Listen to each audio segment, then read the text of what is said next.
দেশের ক্রিকেটের অন্যতম সফল অধিনায়ক মাশরাফি বিন মুর্তজা।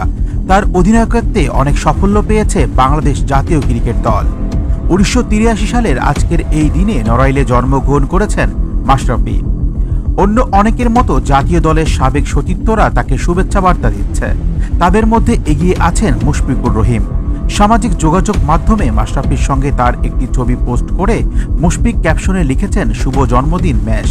মাত্র ১৮ বছর বয়সে ২০০১ সালে নভেম্বরে জিম্বাবুয়ের বিপক্ষে টেস্টে অভিষেক হয়েছিল মাশরাফির। বৃষ্টির কারণে ম্যাচটি ড্র হলেও ৪ উইকেট শিকার করেছিলেন এবং নিজেকে চিনিয়েছিলেন আলাদাভাবে নড়াইল এক্সপ্রেস মাশরাফি বিন মুর্তজা।